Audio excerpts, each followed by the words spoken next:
Hey, good evening, guys. Nice to see you here on a Wednesday night. Talkinfight.com. Oh, there's that pop up. Hello. Everything always pops up when you just want to do something, man. Go away, please. There we go. Nice to see you guys. We'll adjust our hat here. Here we are at talkinfight.com. Neil the Deal Show. We're doing our NFL Wednesday night show, 8 p.m. Thanks a lot for coming out, everybody. I really appreciate it. The shares have been really over the top now. We're killing it. We're all of us guys. Thanks a lot so much from the bottom of my heart. God bless you all. Thanks a lot for everything. The likes, you've been hitting that like button, like, and that's it. Because hey, I'm putting the ding dong in your pockets for Christmas. We're gonna go over that later, and I'm gonna put a little more in your pockets. You can't have enough when you're talking about me, Neil the Deal, who knows what he's talking about, because it is me, and that's what I got to tell you. All right, so let's just recap last week's stuff, guys. What a week! Boom, talking one of these. Boom, boom, boom, like big time. So it's taking them out like wet noodles. What can I tell you? All right, so we're gonna talk about the first thing we're gonna talk about is this New England Patriots again. I know I don't want to bore you with this stuff, but the Patriots versus the Bills game the other day. Holy Moses, guys. Honestly, I've been watching this stuff since I was 5, maybe 6 years old with my father. He was an ex football player.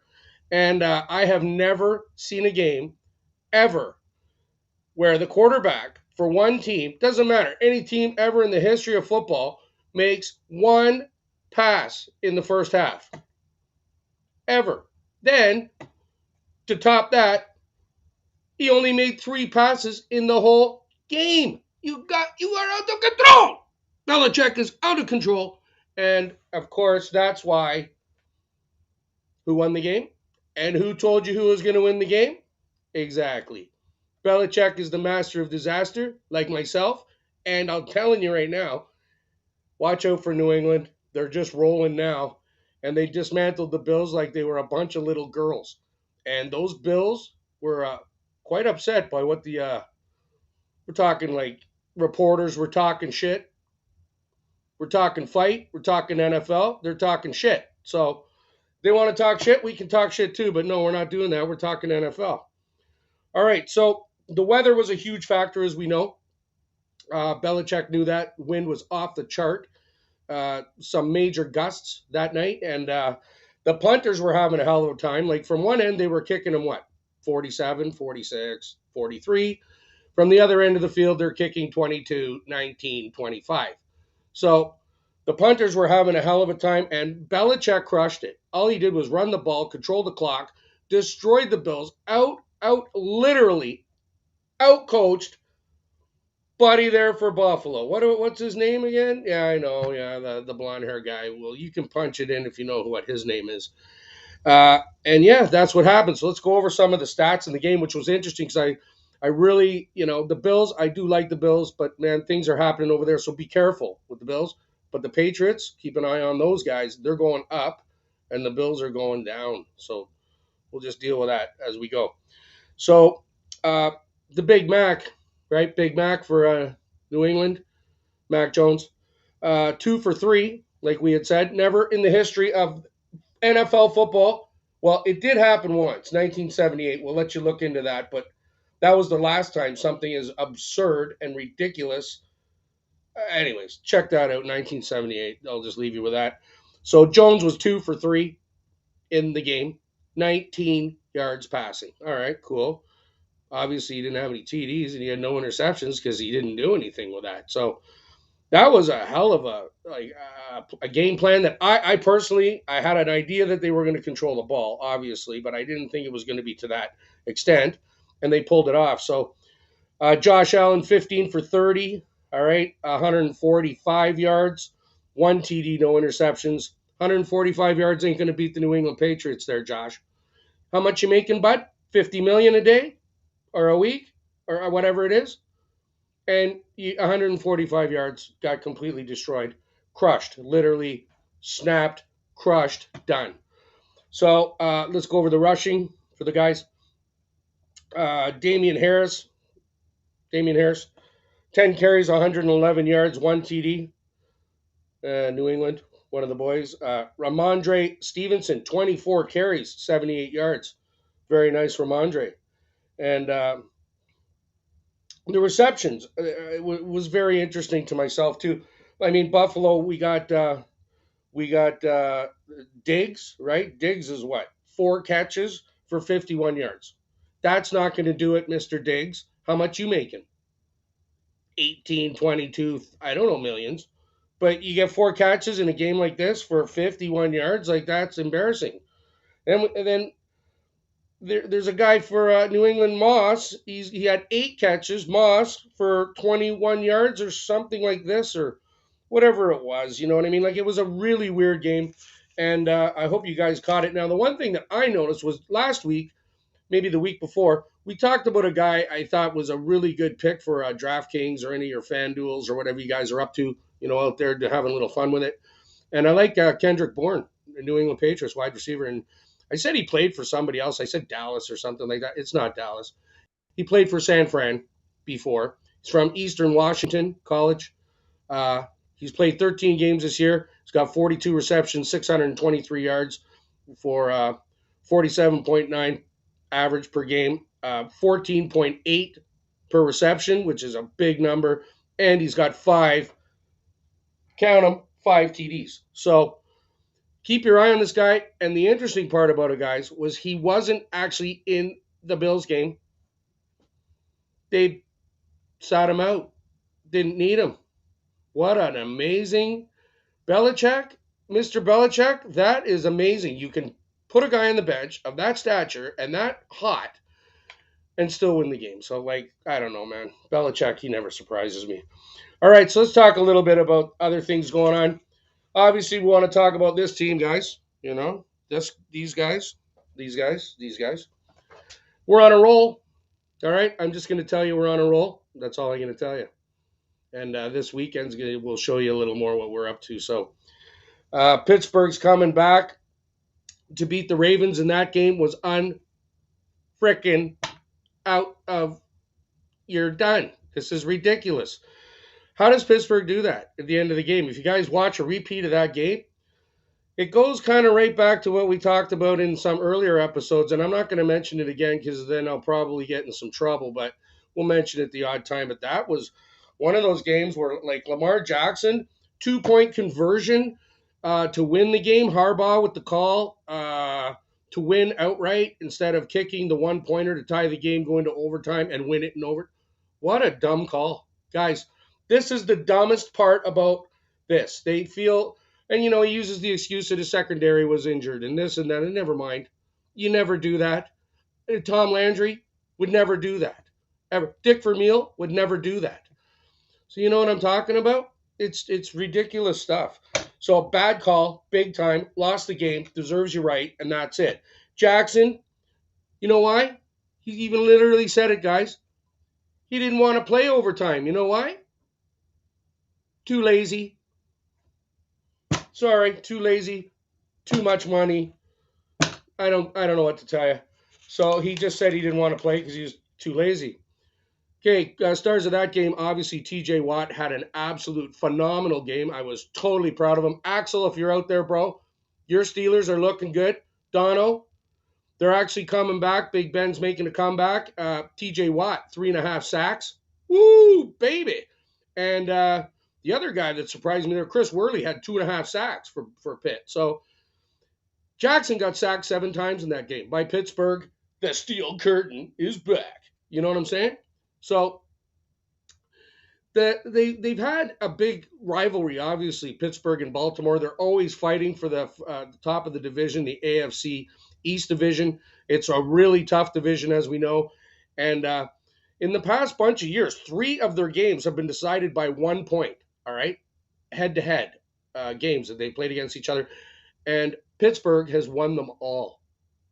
Just a little tidbit for you. Pittsburgh has taken him down by 1.3 times.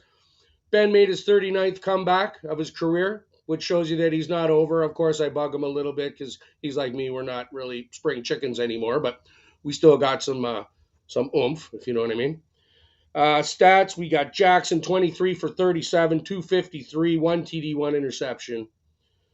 We got his rushing stats were eight rushes for 55 yards. Not bad, but not a stellar night for him. Ben was 21 for 31. Good night, Ben. 236 and two TDs. No interceptions, which that's what you don't want to do is give up the ball. Interceptions, pick sixes, not good. Not for good for our tickets, anyways.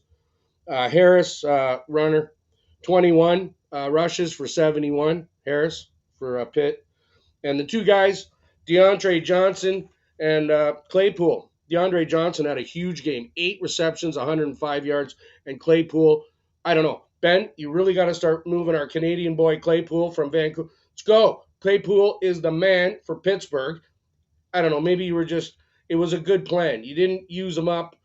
He was double teamed the whole game. I know how it works, but, and you didn't throw the INT, so that's good. So Claypool, how two receptions, 52 yards. So really, it was a great game, and I'm really happy for Pittsburgh because honestly, I like Pittsburgh better than Baltimore. I don't know. It is what it is. Okay, guys, that's a recap of the games that I like this weekend. Now we're going to talk about the predictions. The predictions. The Swami is here. You know what I mean? Uh, Last week we absolutely destroyed it. Okay, check it out. Go back. This is what we did. If you don't believe me, check it out. Thursday night game, we had Dallas versus New Orleans. I took Dallas minus 4.5. That was a win. Dallas took it down 27-17. Done. Cha-ching. Christmas cash in the pocket. Indy versus Houston minus 9 on the money line. I took Indy minus 9. That was an absolute beatdown. Slaughterhouse destroyed. 31 zip. Zip. We're talking zip in a perfect. Okay, Houston. All right, we know who you are. All right, Indy. Cha-ching, cha-ching. Avon is calling. Yeah, baby. Now we got New England versus Buff. I told you guys, plus 2.5, take New England. Game over, right? New England took it down. What a game. 14-10. What a game. Cha-ching, cha-ching, cha-ching. So, on those three bets, if you put $1,000,000 on each one of those bets, you wouldn't even be watching me because you'd be in the Caribbean retired. And that's how it works. You can put $1 or you can put $1,000,000. It's the same thing, really. It's not about the money. It's about making the right decision with everything. So I did, nobody's perfect. We all know I took San Fran minus 3.5 over Seattle. Strange game. Could have gone either way, really, in my mind. Seattle took it down. Good for Seattle. I love Russell Wilson. The thing that I didn't do that I kind of was upset about was Russell Wilson never loses 3 games straight, and he just proved it again. So I made a mistake there. I know it's hard to believe. I was really leaning towards Seattle, honestly, but there was a few people beaking in my ear thinking, maybe San Fran, because Garoppolo the week before played so well. It was Garoppolo played great, but he just couldn't pull it off that week, and interdivisional stuff always kills these guys. So the long shot we had last week, we had Washington versus the LA Raiders minus 2.5. I took Washington plus 2.5, and cha-ching. Look, that was a sick game. Guys, watch that one. Washington Raiders last week was a great game. And what went right down to the wire. What a game. 17-15 Washington. I loved it. I think it was a last-minute field goal. That it was. What a game. So like I'm saying, cha-ching, cha-ching, cha-ching, cha-ching, 4 for 5, 80%. Who does that? Like, okay, Mike Tierney or any of these guys or any of these other guys or any guys. 4 for 5 this week. Check the stats. That's what we're doing. 80% on that. And you can't really get much better, honestly. I mean, nobody's perfect, but if you can do 80, you're way ahead of the curve there. 60% is pro. Well, what do they call guys who do 80%? Super pro? That's it. There you go. Super pro. Now, this week is a good week. All right. We're going to make some real headway, I think, with these picks. I really thought about it this week, and I'm liking these picks. So get your paper, pencils out, whatever you do, or watch the show and just memorize the stuff like myself. So the first game we're taking Bears versus Packers at the Pack in Lambeau. It's kind of cold, you know. Packers are minus 12 and a half, and the over under is 44. Guys, I'm taking the Pack to absolutely lay a beating on these Bears, and I'm taking the over 44. So that's my first bet. Next bet, I'm looking at Raiders versus the team. I'm loving the way we're playing. Money line and the spread is a little bit much for me. KC at home, they have. I'm taking over the over on that KC and Raiders 49 over. All right, 49 over. Now, the next one we got here is the Giants versus the Chargers in LA. We're looking at the Chargers are minus 10.5. The matchup for me, I like the Chargers. I know they haven't really played that well, but just in this spot, given what it is, the Giants couldn't score nothing, 9 points last week. I don't think they're going to do much better here. So we're taking the Chargers minus 10.5, which these are big spreads, but this is what's going on. The big teams are showing up, and they're starting to crush the weaker teams. So keep your eyes on that. Now, the last one I got for you is the Falcons versus the Panthers in Carolina. I don't really like what's his name there, Cam Newton much. He's another flamboyant guy that my dad would not like, kind of like Deion Sanders. Those we got no time for this shenanigans. You know what I mean? Uh, so I'm liking the Falcons. Take the points +3 money line. Take the Falcons point spread, whatever you want. Take them. All these bets are money line bets, but I'm giving them to you as point spread bets. But I double it up and triple it up and get her done and make a few bucks for the kids. You know. So thanks a lot for coming out, watching the show, guys. We'll be looking forward to seeing you next week here on the Neil the Deal Show, talkinfight.com/NFL. Friday we're gonna be doing our NHL Neil the Deal Show. We'll be talking a little bit more about our team and what's been going on this week in the NHL. So enjoy yourselves. Have yourself a great day. And I wanted to say hi to a couple of my friends, this, that, and everything else. Hope you guys are all watching. How you doing there, E-Bomb? I'm going out after this. I'm looking for a what did we call it? The McCheese Beeb? The McCheese Beeb. Is that, or can I get a double McCheese Beeb with extra mayo? You know what I'm saying? And small fries, blueberry shake. And that's probably coming up next for you all after the Tim Beebs, of course. Everybody's had the Tim Beebs. But yeah, he's probably going to buy McDonald's now and just make up his own burgers. So good for him. He's gonna need to beef up because when he decides to show up, it's not going to be too much fun for him, anyways. And that's gonna, I just keep saying it's for charity, man. It's for fun. We love Stratford. We love you. And whenever you want to, strap on the gloves, whatever you want to do, bring it on, bud. I'm all in. I got my trainer ready, Mr. Sid Vanderpool, and we're gonna we'll show up. I hope you do. And we're also going to say hi to Lori Martin. Thanks a lot, Lori, for the great week talks and everything. That was fantastic. Really appreciate it. The guys over at Dixie Value Mall at Sports Center, Razim and the boys, thanks a lot for all the swag and all the stuff. And of course, you guys, the fans here at TalkinFight.com, thank you very much for everything. Share, like, get your money, make some ding dong, have fun with it. It's not the end of the world. Get better, not bitter. And we'll see you on Friday, 8:30, okay? NHL, 8:30, talking about the buds and what else is going on. Guys, have yourself a great couple of days. We'll see you then.